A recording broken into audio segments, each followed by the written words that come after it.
Mayhem Academy team join us. Also, a bunch of his teammates in the background. Shout out to them. So how you guys doing? I'm doing really good. Good, awesome. So we're basically going to be talking anything and everything Overwatch League today. We're going to be starting off pre-Overwatch League Season 1. So we're going to be talking about like their expectations and everything. So let's just go ahead and talk about the first topic, which is how did you guys feel when Overwatch League was finally announced? Damn, well, I was on your team, bro, and I know we were hella hype, bro. We wanted to shit on everybody. Yeah. So yeah, we were definitely really excited when we heard the news. It was like a long time coming. What about you, Manneten? When I first heard about it, was kind of like it was hype, but it was also like, how are they gonna do it? How are they gonna get picked up by team? Like, it was kind of like so much confusion, but overall it was super hyped. Yeah, I remember when they announced it, they dropped like that Crusher 99 video, and then like the how they were gonna have that was such a hype video, dude. It was crazy, dude. He is on like banners in the huge cities and stuff. Yeah, that was really cool. They also dropped another video explaining like how the league was gonna work and stuff, like the contracts, and it seemed like such a big idea, you know, like crazy, out of this world. Would you guys expect it to have turned out how it did? I didn't know what to expect, honestly, but I'm actually pretty happy with how everything went, especially with the viewership and everything, you know, because you never know. Like, it could have flopped, right? So it didn't. So that's good. Yeah.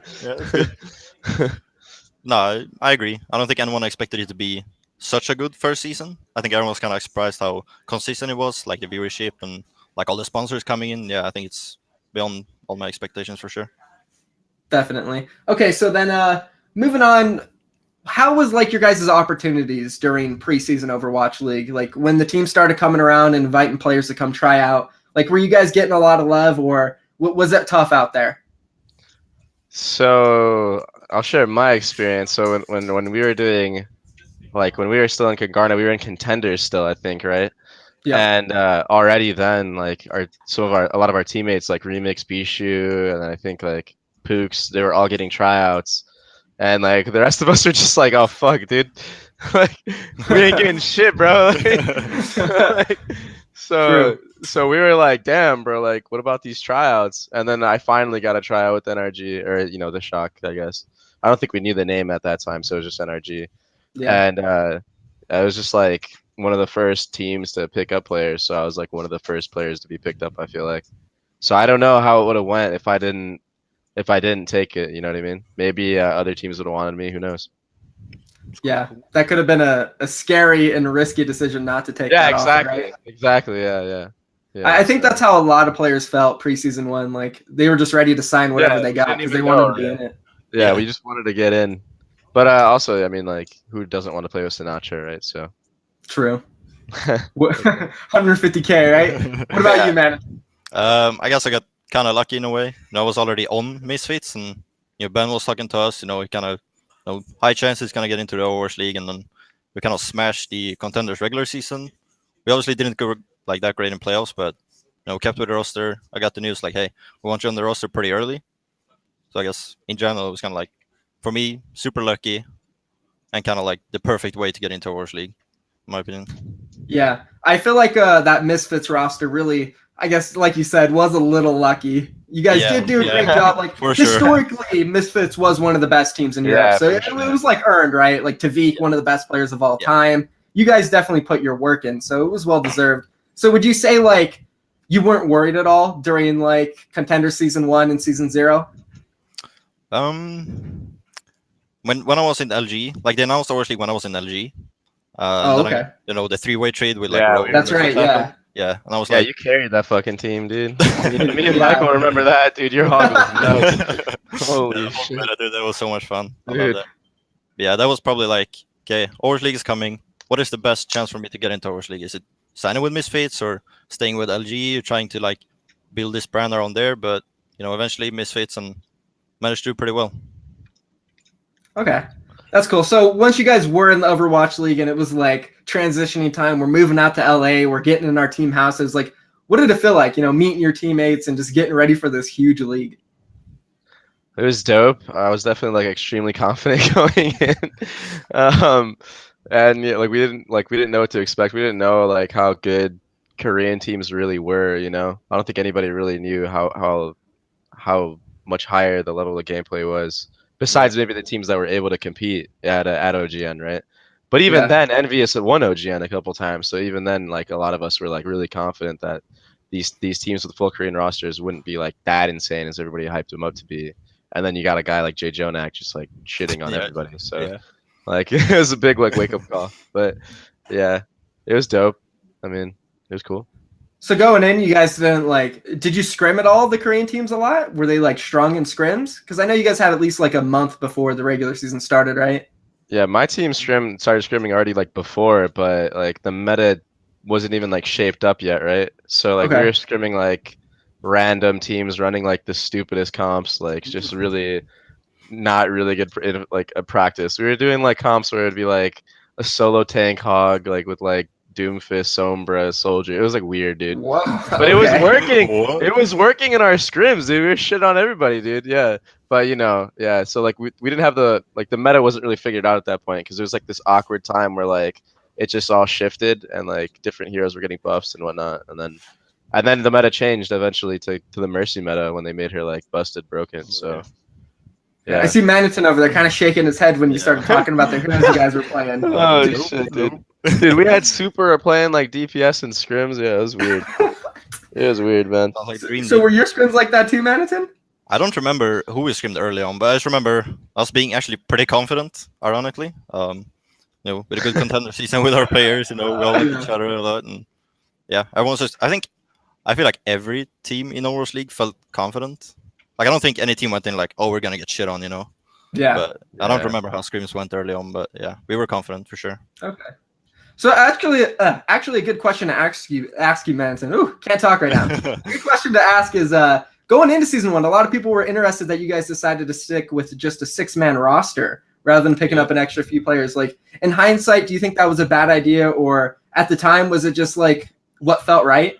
I mean, I can see the reasoning why, because this is kind of like the first esport where you're like subbing in players. You know, like if you look at like any other esport, how often do you sub in and out players like Counter-Strike or League or anything? Like it's usually just a roster, then you build your staff around it, right? But so I can see the reason, but in hindsight, yeah, having like 1 or 2 extra players could have been helped a lot for sure. Okay. Yeah, I mean that's true. You look at CS:GO and League, like you said, there's not very many subs, maybe like 1 or 2 max. So that does make sense. And even towards the end of the league, teams started, you know, adjusting to that lower amount of players being played. Like London Spitfire, they played the same 6 or 7 the entire season, and they ended up winning. So, you know, it was interesting. So let's move on a little bit, I guess, since we're kind of already talking about season 1. Let's go ahead and just talk about it. Some things we can go into is, let's see. Oh, one thing I wanted to mention. So since you were both on teams that really kind of like struggled at certain points, like you both had stages where you guys just lost a lot of games in a row. And this is a thing that a lot of players that are up and coming, a lot of teams and like contenders and tier 3 scene, how do you like get out of a slump when you're just like losing matches, you're losing tournaments, scrims, like how do you get out of it? What's your guys' advice for that? Pick up Korean players. I guess, dude. We tried, man. We tried. Oh yeah, you guys tried. To be fair, you guys picked up a really good one, Saya player. We got a nutty one, dude. Yeah. No, I mean, I think it's just one of those things where like you just have to like keep grinding, and like everybody has to have the same mentality in practice, and not like a going into a game being like, oh, maybe we can win this. Like when you lose like so many games in a row, eventually you're like, fuck this shit, like we're winning this, right? Like so I think once you hit that point is when you're gonna get out of the slump, because then everybody is like, well, we don't want to lose, but you need everybody on the same page for that though. Like if one person is like doubting if you're gonna win a game or not, you know, you'll never win just from the start of it like that, you know. So yeah. Sure. I feel like a lot of your teammate just waved at everybody. Shout out to him. I feel like a big thing about that is a coaching staff. Do you feel like the coaching staff plays a big role of getting the team out of a slump? Yeah, I think it can, because you know they can give like a different analysis or like a way to play the game. Like a big problem with us was we didn't really know how to play. Like for my team, like the first and was Mercy in the second split too, probably, right? So like the first and second split, we just didn't know how to play the meta. Like we it just wasn't there. Like it didn't click. We were trying to figure it out just by like we were pretty much pugging. It felt like, you know. Does that make sense? Yeah. And then when we got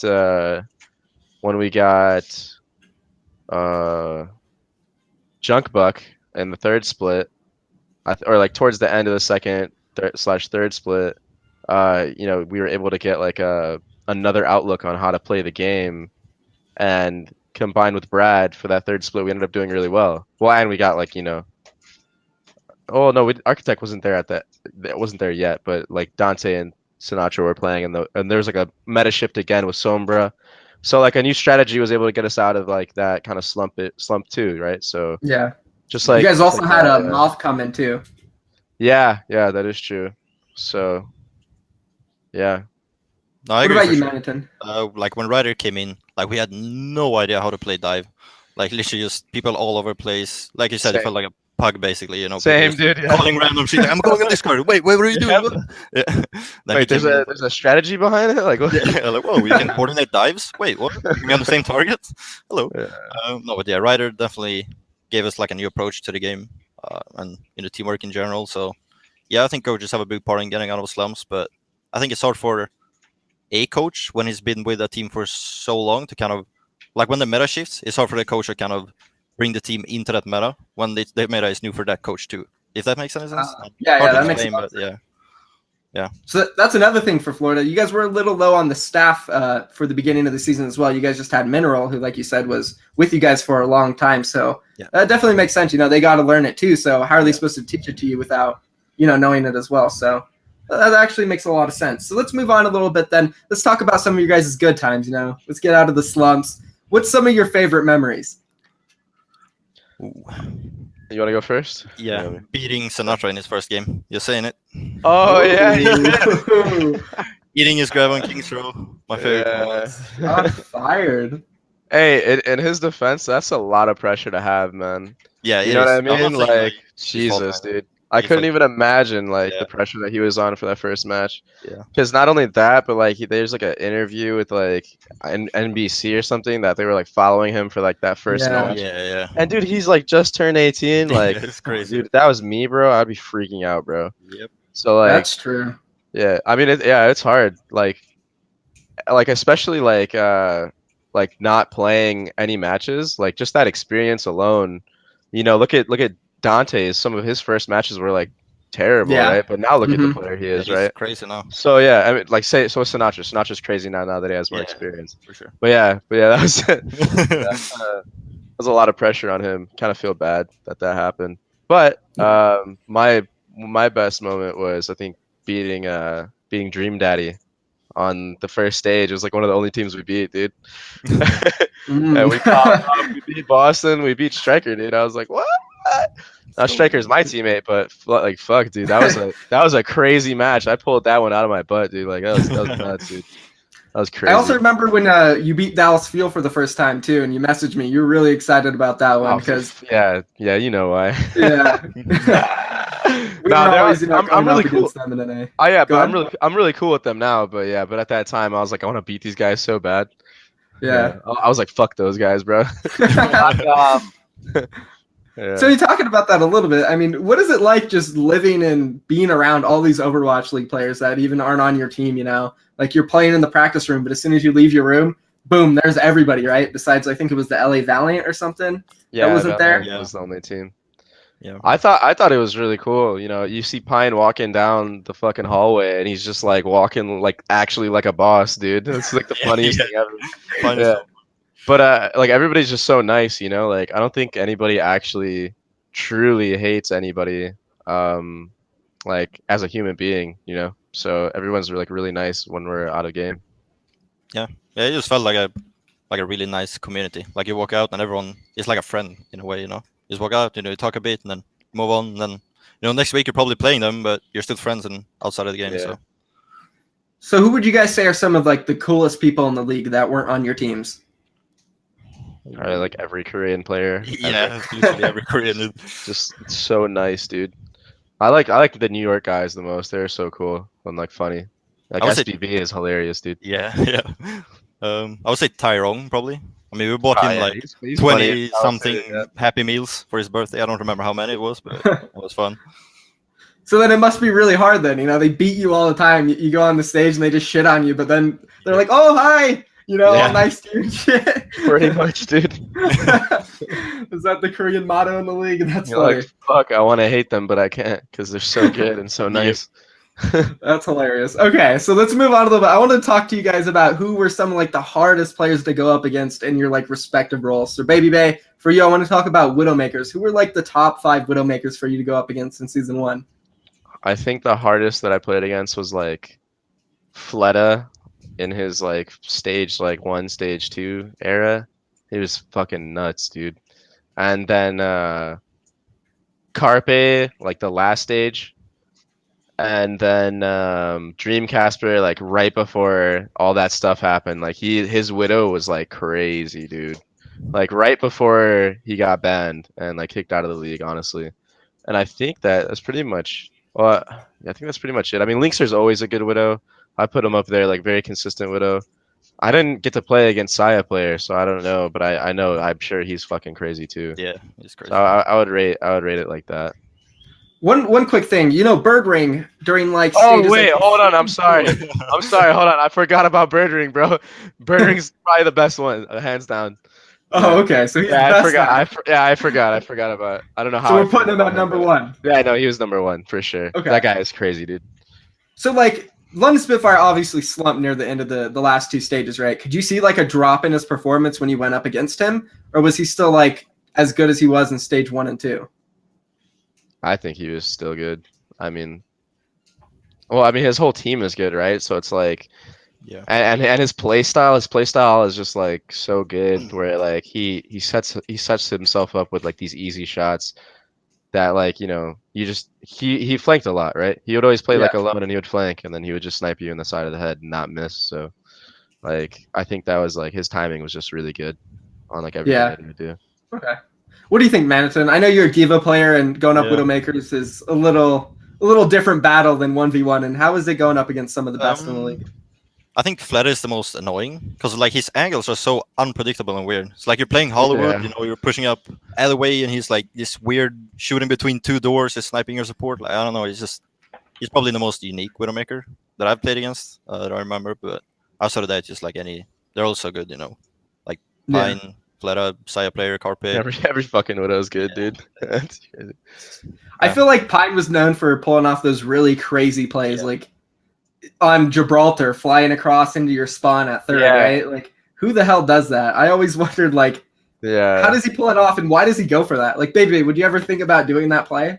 Nah, definitely not. I think definitely not, right? I think he's just like a wild card, right? Like you just throw him in, and if he pops off, you win the map, but. The reason why he did get a lot less playtime was because a lot of his plays are like way too risky, and a good team will punish that, right? So I think that's why you saw him not play as much, moving forward. So before we move on to the Divas, then let's talk a little bit about New York during the end of season 1, because there was a big thing going on with the community. Everybody was talking about them sandbagging because they were losing matches to like the LA teams and stuff. They didn't look as good. They were playing very sloppy, so people assumed, oh, there's no way this is our New York Excelsior that's like 38-3. What do you guys think about it? Do you think they were slumping, or if there was actually something going on? I actually talked to Monty about this, like on another podcast with Thorin, and I was just like, honestly, like they got there, so they can do what they want. They could technically, strategically, like lose games and have teams advance. And have teams not advance, to better them, and you can't do anything about it. Like that's not. I don't think that's cheating in any way, Like they were still trying. They weren't like necessarily trying to lose. They weren't actually throwing, right? Like they were like trying weird compositions, right? Which is like fine, do it. Like if you run different compositions and you lose, well, it doesn't even matter to them because they already make it and they have like 1st seed. So fuck it, who cares? But at least like you can like push teams that you're playing against. You can see what works against them and what doesn't, right? So you could go into like let's like an example of our game versus them in that stage on Hanamura. They played Far Mercy on attack like the whole way, and you know, they didn't even swap when we had like counters to the Far Mercy because they were just trying to make it work to see if it would work, right? Just practicing pretty much. So I think, you know, as long as I don't think they were like actually trying to throw, but they were definitely not playing like real comps, right? So, Okay. but they earned that right, dude. They popped off and beat everybody. Like, what are you gonna say, dude? Like, you know. What do you think, Manneten? No, I agree with this parts. Like, I don't think they went into the match like, oh, we have to win this. I think they just went like, okay, you know, we'll try this comp, see how it works, see how they play, how they adapt, and they learn from it because they're just sitting with a comp. Even though they're hard counter, they learn how to play against the hard counter. But I want to know if they actually did sandbag or if there was like something like internal that was happening. You know, because I don't know if it's confirmed that they did end up losing, so yeah. they could have just been getting worse. Yeah. Yeah, that's kind of like what I've been wanting to figure out. You know, obviously they looked a little sloppy and they were running some weird things. Like, was that their coaches telling them, let's try these things, maybe it'll be good later on? Or was it them saying, you know, let's coast to the playoffs a little bit, right? Let's take some time and regather, you know. And it seemed like going into the playoffs, they were going to win. And then all of a sudden they lost, you know, to Philadelphia, who, well, they were a good team. Philadelphia, obviously, went all the way to the final, but fucking Carpe. Still, we all expected New York to be there at that final and probably to win it all. So yeah, especially with the home crowd advantage, dude. Yeah, like 100%. Yeah, I definitely expected them to win.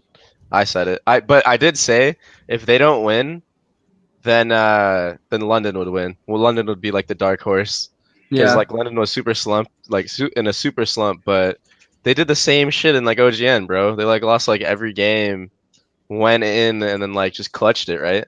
Yeah. Like, you remember that? They came back. Like, which was it? Like the OGN before OWL? They won that one, right? Yeah, they won just like had the most ridiculous comeback, right? Like it was like stupid. Prophet switches to Genji. You remember? Prophet switches to Genji and wins like 5 maps in a row. Like what? Like, dude, what was that, bro? And like just Prophet and Gesture, those two guys specifically, they always just turn up for the playoffs. Like, yeah, dude, like they just flick the switch. You know what I mean?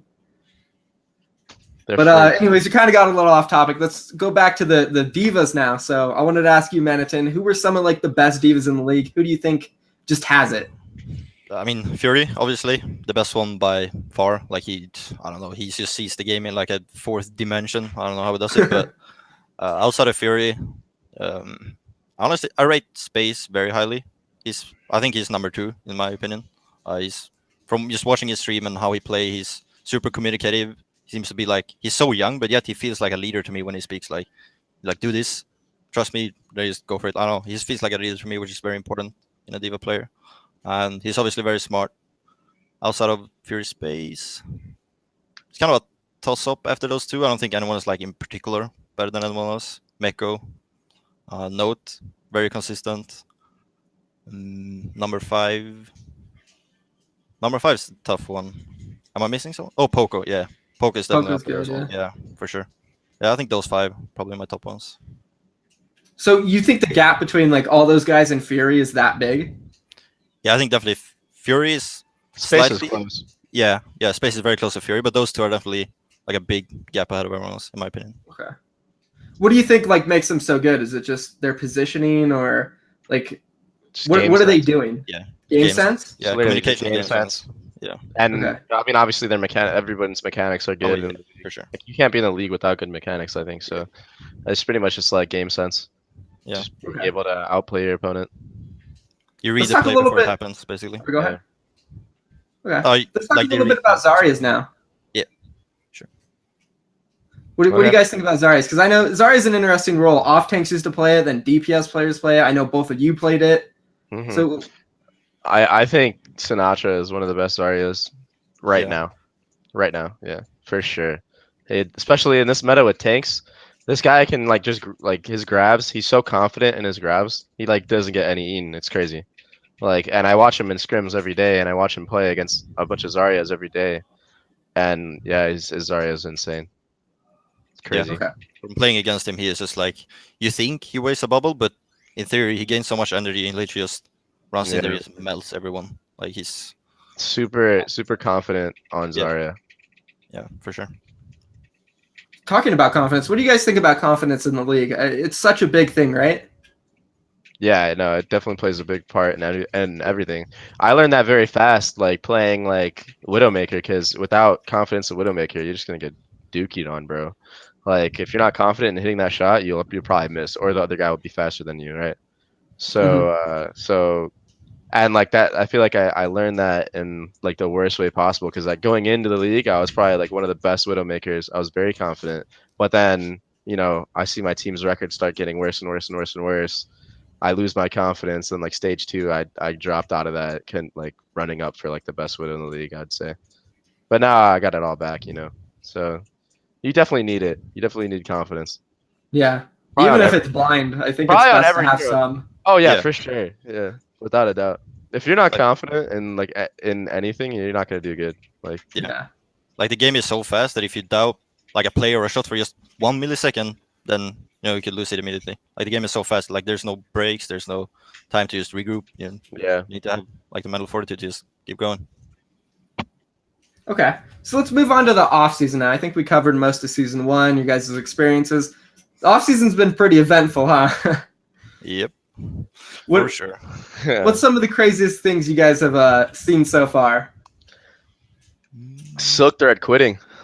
Yeah. I couldn't believe that, dude. I was like, what? Why? He's so good, dude. Yeah. I was like, geez, like he must have just had a terrible time, like.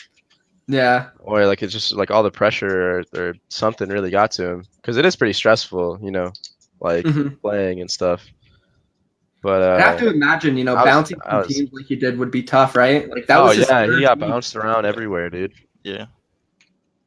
I think he's the only player to be on 3 teams. I guess no, Fisher is going on his 3rd now. But that's pretty crazy, especially like going from Western teams to Eastern teams with like China. I saw like his living situation out there. There was a picture posted of like their beds and stuff. Like they were like right next to each other, just lined up in a room. See, that would never happen with me. I would literally be like, "Yo, you want me to join your team? Like this is what's going down with my living situation." Yeah. I think like probably once they come to America, they'll probably have a better situation. But they were boot camping in China. Dude, I'm sure he could have gotten his own apartment, bro. Like it's cheap out there, bro. Like I've been there. I've been there a million times. It's like hella cheap, dude. Yeah. But yeah, Silk Thread quitting, that's definitely a shock. I didn't see that coming out of nowhere. He's a good player. I felt like, he really was. Yeah. I felt Shangdu could have really used him. Without him now, I don't know. I'm not too sure about their roster. They seem like one of the weaker ones going into season 2. What do you guys think about the new teams coming in? I'm excited. Yeah, I want to see Titans. Same. I was about to say that. Yep. That's Runaway, right? I think. Yeah. I want to see them, dude. They're gonna have so much pressure on them, dude. Like everyone loves Runaway. They're in Overwatch League now.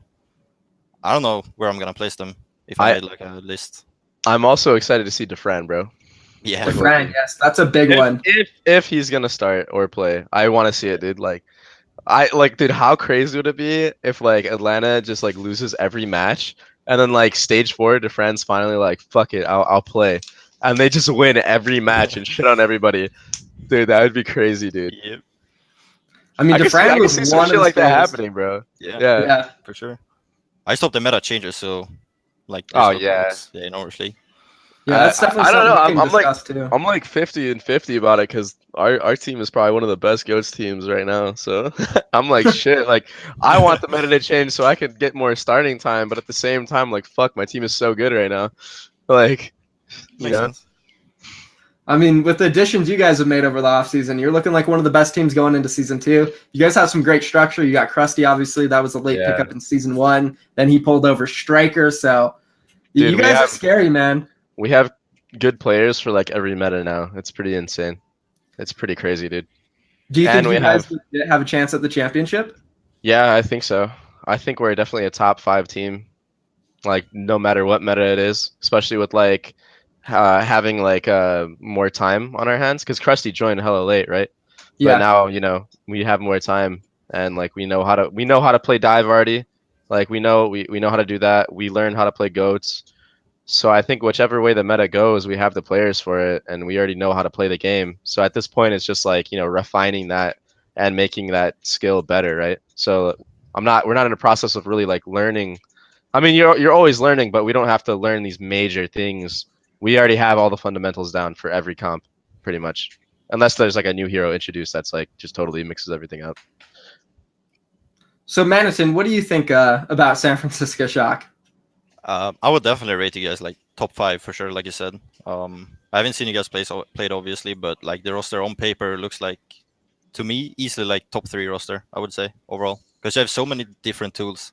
Like I feel like you mixed all the players very well. Like you have like nutty tracers, you have incredible Saryas, like you have incredible widows, like you have all these things just mixed perfectly. All different styles too. Yeah, all different styles. We have 2 different styles of widow, 2 different styles of tracer. Yeah, it's pretty crazy. Yeah.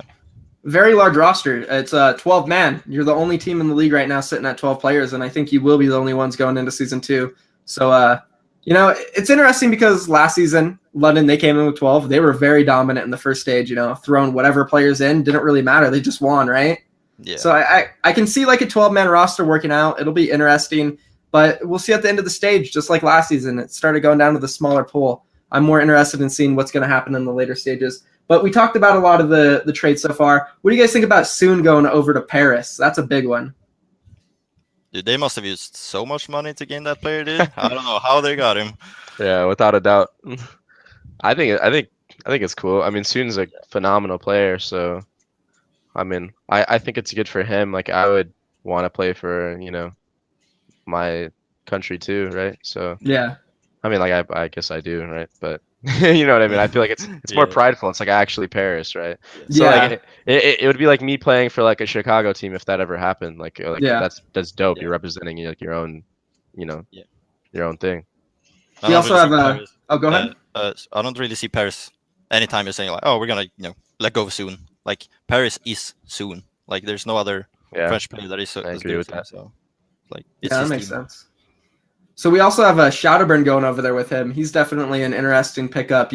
Season 1, everybody expected him to be one of the best projectile players in the league, and then boom, here comes EQO, right? Just taking over the game like out of nowhere. Kind of feel bad for Shadowburn. What do you guys feel about him going over to Paris? To be fair, like he definitely is still one of the best projectile players in the game for sure. Yeah. But I think the main reason why EQO played over him, from just what I heard, was like EQO's comms. Like I don't think Shadowburn comms that much. I think he's more of like a silent fragger, and EQO kind of like can take lead, and like call dives good and stuff like that. So, I think he still is really good, and I don't know how that's gonna work with like, because I don't think Soon comms that much either. So I don't know what they're gonna do, but I'm sure they have other players too. They'll figure it out. Yeah. I guess agility is kind of quiet too, so I don't know. Maybe they'll Soon is used to it. Paris has Cloudy, right? If I remember correctly. Yeah. Yeah. From what I've heard, he's a really good like leader, like on Ryan and Winston. Like he leads the team, tells them what to do and how to set it up. So yeah, I think they can get it. I've also heard that Nico was like literally the key to like GOATs over there on Eagle Gaming in Contenders EU. I heard he was like a big guy over there, so I'm sure he'll be coming a lot for them as well. I think Paris will be an interesting team. For me, it's like a hit or miss with them. If they click and they have a good staff, I think they could maybe. Here goes the chat. They're going to start going off. But I could imagine that they'll either be top 8, top 10, or they could be one of the worst teams in the league. It really is hit or miss. I mean, San Francisco Shock could be one of the worst teams in the league. God forbid, right, Babybay? That'd be a shocker. That would be a shocker. Yeah. All right, so moving on, we got one more big trade during the offseason that I wanted to talk about, and that was Fisher leaving the LA Gladiators for Seoul Dynasty. Obviously, they had a bunch of drama at the end of the playoffs. That was crazy. And he said he wanted to play for a Korean team. They shipped him off to a Korean team, and now Seoul Dynasty, they kind of have the spotlight back on them. I feel like the pressure was there at the beginning of the season, and they kind of cracked under it, and now it's back. So how do you guys think they'll perform with Fisher joining? I think they're going to be nuts. I don't know. Something, Fisher being in something that he truly believes in, like obviously, like Seoul Dynasty, what he said is like his dream team. So I feel like they could be really, really nuts on certain metas for sure. Is it the same? Are the other players all the same? So they picked up a guy named Jesse, who's a really good main support. He's probably going to be replacing Toby because they've needed a shot caller. Outside of that, it's going to be a new DPS player. I think his name is Fitz. I have no idea who he is. He played for a trials team. But other than that, it's still Jae Hong. It's still Zunba. I guess I don't know. I guess we'll just find out because I expected them to be like insane even with like the other roster. And like true. Fleta is crazy, so Yeah. I don't know. I mean, Fissure is definitely an upgrade for sure, but it's not like Mhm. they haven't had a good main tank before. Like I thought, like who did they have? They have Kuki, Miro and Miro, and Cookie. Yeah. I thought Kuki was good, man, but I don't know. Yeah, I feel like a lot of people talked I about their could be coaching wrong. staff during season 1. Yeah, did they change it? Oh yeah, so they picked up the former head coach of London. All right, they'll probably be better then. Oh, they Yeah. picked up Yeah. Bishop. No. They picked up No, not Bishop. I Okay, think yeah. Kangoon or something was his Yeah, name. yeah. Okay, Yeah. okay. So he's over there in Seoul now, and Bishop's the head coach for Toronto. Yeah. Okay, they'll probably be good. They'll Yeah. probably be good then. I mean, they'll definitely be better. Like, Yeah. you can only go up, right?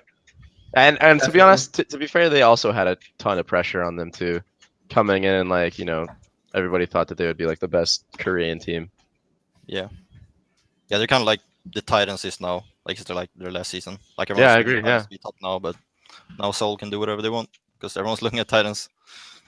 Yeah.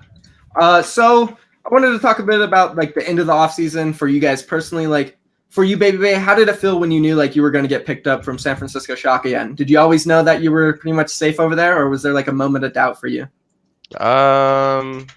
I thought I was pretty safe because I started a lot in the last stage and like I was grinding hard and like really working with my coaches on getting Yeah. better at different heroes and stuff like that. So I kind of expected it. But even if I didn't, I feel like some team, whether it would be an expansion team or you know, or like an existing team, would want me in Yeah. some type of aspect, even if it's just like a specialist. Okay. How about you, Madison? I know yours has been a little bit different. Yeah. I mean, I knew I wasn't like I was never safe in Florida. But at least expected to control my own destiny through like a tryout on any sort of team, like an expansion team or Florida Mhm. Mayhem again. So, which I had the opportunity to do. I got like 2 trials that I could try out for. Went pretty good, I'd say. But yeah, I had the destiny in my hand. It didn't work out, but I'm on Miami Academy and it's gone great so far. Yeah. Okay, cool. So I guess let's transition to the next part of the show where we do bring on some guests and they're going to ask you guys some questions. Obviously, this program is brought to you guys by BeLive.tv, an amazing program. If you guys do want a chance to come on here or you want to create your own talk show, be sure to go to BeLive.tv. And let's bring on our first guest. I believe his name is pronounced Sonny. Holy crap, that was accurate. Did I get it, Sonny? Yeah, All right. Okay. What's up, guys? What's up? So my first question is, for a team trying to make it to contenders, how many hours a day do you think we need to spend playing? And do you have some tips on like a good structure for the team? Like examples of that would be, what should your coach do, and what should the other staff be, and what should they do? Our team's like 4.4K, like we're pretty good, and some of us are like above 4.5K peaks. So, I mean, idea. Well, your coach should coach you guys. That's Yeah, okay. never. That's never. No, I mean he should like I don't know. Do you guys have like analysts and stuff? I feel like you should have We like a do. coach and like an analyst. We have like a couple players or a couple people that are like part of our team, but they don't do much. Like some people like record VODs and stuff, but we Yeah, do that's have a normal. coach and stuff. Like Yeah. we just don't know exactly what we want every person to be doing, if that makes sense. And we all like almost live in the same state, so it's actually pretty. We can like meet each other from time to time, so it's pretty nice. So I think you guys should be doing at least like 2 blocks a day, and then I would say like a VOD review, like Yeah. every single time you scrim. We do not do that much. I play probably like 12 hours a day, like sometimes more, because I do online school. Yeah. I'm only 16, so it's like, and my team has like jobs and stuff, and I'm like, dude, no, come on, play with me. But You should at least be doing 2 blocks a day, and then when you are trying to train for something coming up, like a tournament, let's say you have like a tournament like a month, uh maybe like for like 2 weeks you do 3 blocks a day or something like that. And I think that's like a good structure on how to do something with VOD reviews for at least like an yeah, hour. And yeah, like your coaches should be like your coaches and analysts should be like watching the VODs and like pointing out how to play and stuff you guys did wrong so you can learn from your mistakes. Yeah. Do Your you coaches should recommend? help make your VOD reviews faster and more efficient because they see the game from above, so they can say, like, okay, they screwed up in this area, and then the next VOD review they bring that up, and then they can just make it smoother, basically. Okay. Do you guys recommend like more than 2 coaches, or do you want just like one coach, one VOD recorder, one analyst, and then stuff like that? Or I don't know. I think it just depends on you guys. Like it's the more the merrier, I guess, right? Like I have like my team we have we have like 3 coaches and maybe like an analyst or 2 analysts, maybe 3 coaches and an analyst, something like that. So I mean, in a way, like the other coaches are analysts as well. Like that's pretty much everything. Like our VOD recorder is our analyst. So. All right. Yeah, I mean, if everyone feels like they're doing something, then I guess you can have as many as you want, I guess. Okay. Okay. I guess I'll go to question 2. Do you know or have any tips to be noticed by contenders teams? And do you think attitude or skill is more important, or is it like a mixture of both? Also, I'm an off-tank player, and if you have any special tips, Manneten, just gimme. In my opinion, attitude is obviously very big, but obviously you need the skills as well. Like if you have a good attitude and if you don't have the skills, no one's gonna pick you up. But I see attitude as a very big thing, especially if you're like a diva player, because you're just there and you're gonna be consistent. You're not there to pop off or be crazy. You're like kind of like a small rock of the team, in a sense. And diva tips, just in ghost meta, just survive. Like just don't die, keep your tank alive. That's the only thing. Take off angles, shoot from the side, keep your Ryan alive. You should be good. Yeah, all right. I mean, all right. Thank you for coming on, Sony. Yeah, thank you. See you guys. Thank you. We'll go ahead and drop you down, and we'll bring on the next guest. We have a Matt coming on. So let's bring him up and see what he's got for us. Hello. Hey, what's up? Hey. So my first question for Babybay, what's it like being one of I guess the older players in the league? Like comparatively to like all like the fresh 18-year-olds and 19-year-olds come in. Yeah, it makes me wish I was younger. But but no, I mean I think I have like a lot more experience than a lot of players, so like that's what I bank on mainly. All right. My next question is what like current contenders players and like I guess even open division players do you think are like gonna be good for like the league either season 3 or during the mid-season signings? Manneten.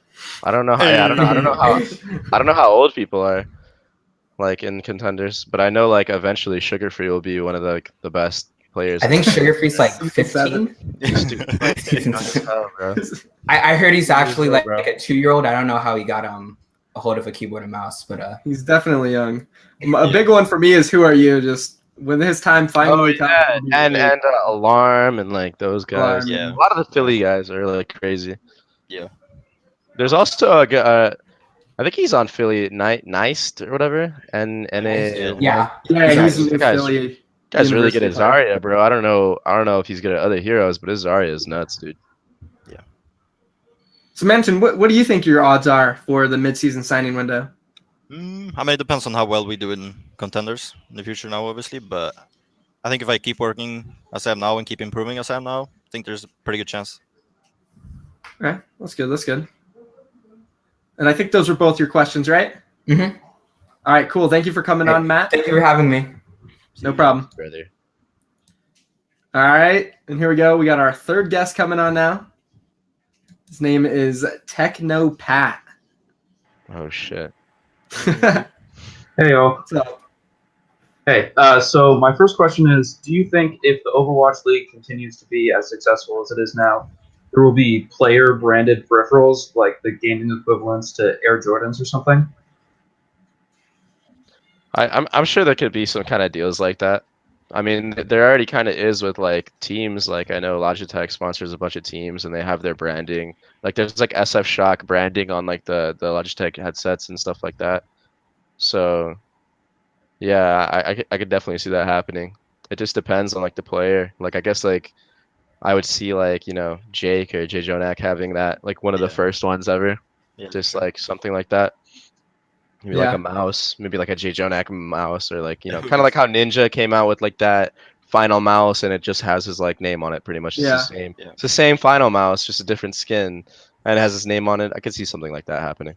Of course. I mean, to jump in here, like Babybay, you've done stuff with that Ateo company, right? Yeah. They've done a bunch of apparel with you. Yeah. I mean, I could see them in a few years maybe coming out with like a Babybay jersey, a Babybay sweater or something. Yeah, so I can see that happening for sure. It could definitely happen. Yeah. Sounds good. So what's your second question, Techno? My second question is, what will it take for other regions to catch up to Korea? I think it's already caught up in that aspect. Like even China, look at China's performance. Like they're really good now, right? So I think the skill gap is getting closer, especially having such a diversity in the Overwatch League, mixing NA teams against Korean teams. I don't think Korean contenders is like a good showing of the best Korean teams anymore. I think the best Korean teams are already here in NA. So, yeah, I agree. So I think it's either like extremely close or it's like even. So do you think South Korea, like in like the World Cup, has a good potential of losing next year? Oh, is that what you meant in terms of that? You don't have Koreans on your team in the World Cup, baby. Yeah, that is true. That is true. I mean, who knows? Maybe. It just depends. I think you just need the right roster. But then again, all the good players, all the best players in Overwatch League are pretty much Korean, and there's just so many, right? So it's kind of tough, right? Because I mean, if you think about it, like all the good NA players, like there's Canada, and then there's then there's us. So it's kind of tough because like you have like some really good players in different roles. Like you have really good players on like let's say Diva, maybe like really good divas from NA, and then that leaves Canada with like not as good of a diva. So it's just like tough, right? Yeah. Like that's maybe if they combined Canada and North America, we can make a super team to beat Korea, but who knows? Bring regions together. Yeah, dude. You just bring everyone except Korea together. If you put all the best EU players together, like, do you know what I mean? Like this is the problem. Yeah, we're from everywhere. You know what I mean? Whereas like everybody from Korea is just OP, dude. Just OP, dude.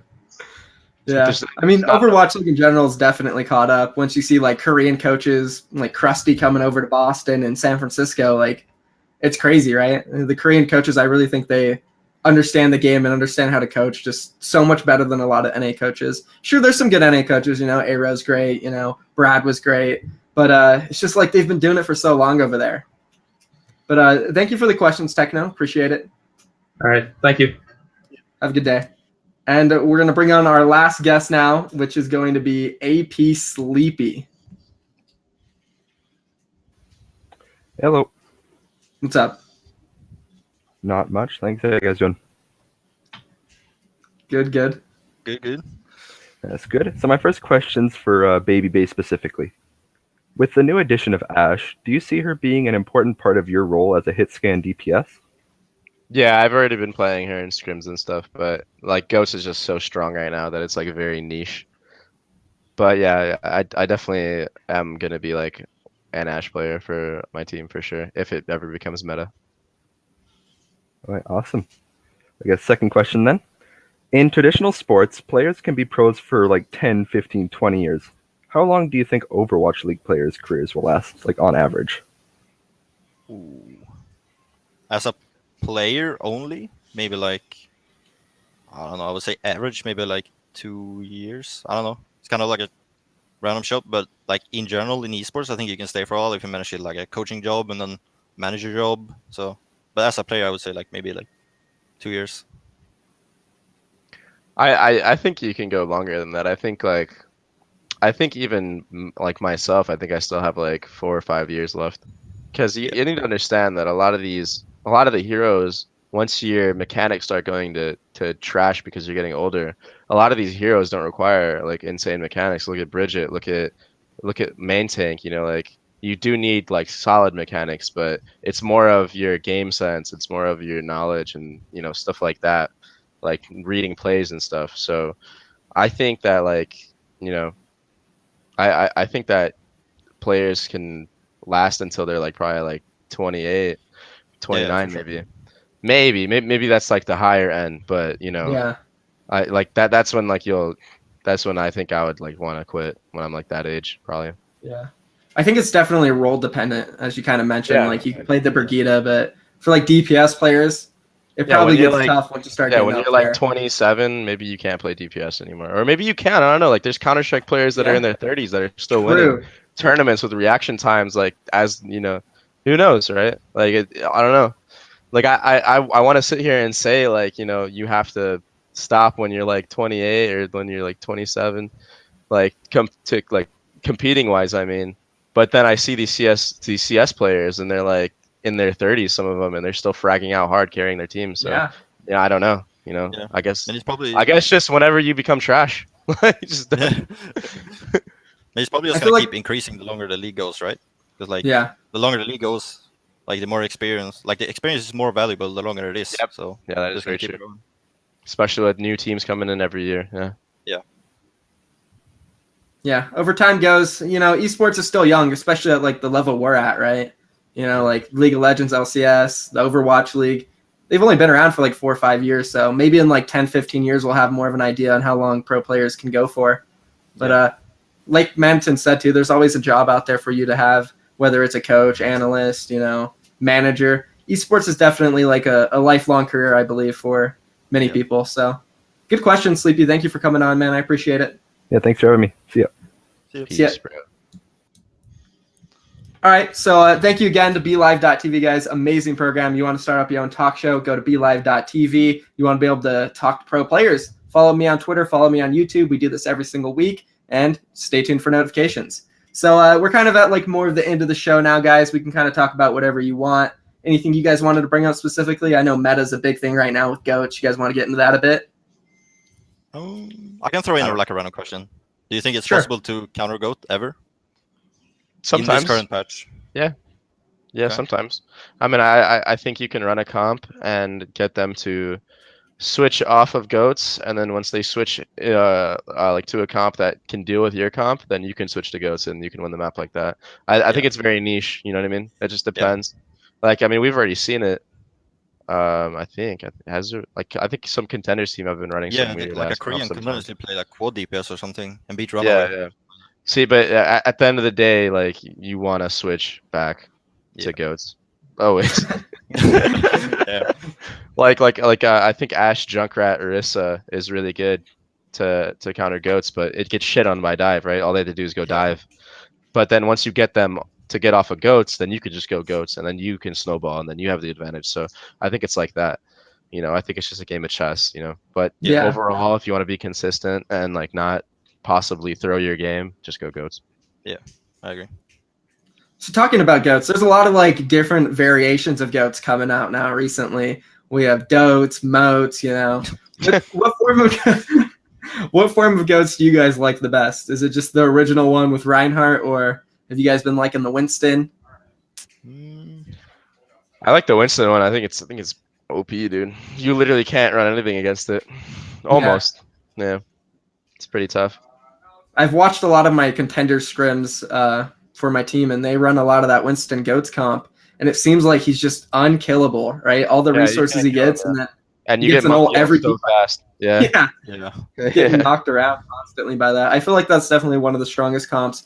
We did see an EU team. I forget the name of them, but they were running GOATs without D.Va, and they had a Mei in there instead, and it was working against the Monkey GOATs comp. Yeah, I don't remember who it was, but yeah. Was it 1 point? They had a what? What did they have? They had a Mei instead of D.Va, and they were running Reinhardt. And they were. It seemed like it was working against the Monkey GOATs. I don't know if the team they were going up against was just a little weaker. I can't remember the two teams though, but I don't see how it was interesting. That'd be good against it. Maybe it would be good against a Reinhardt, but I don't know how that would be good against a Monkey. That's kind of weird. Have you haven't ran into that comp at all in scrims practicing, either of you? I mean, we've played against Maze, but I just at the end of the day we even stopped running May because there's just no point. It doesn't seem that good. I can see it like as a cheese strat, but apparently they play May all the time, basically. Yeah. I'm trying to remember the team. Cheese their way to victory, dude. Respectable. Hey, you got to do what you got to do, right?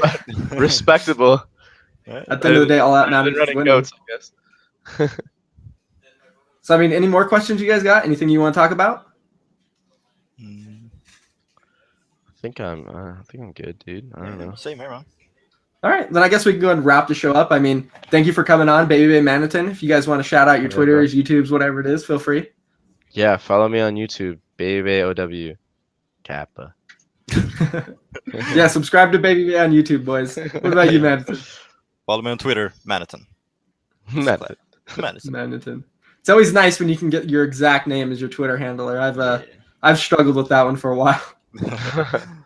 But thank you for coming on the show. Thank you for everybody tuning in the chat. You guys, that's going to be it. Thank you. See you guys next week. See you. Peace.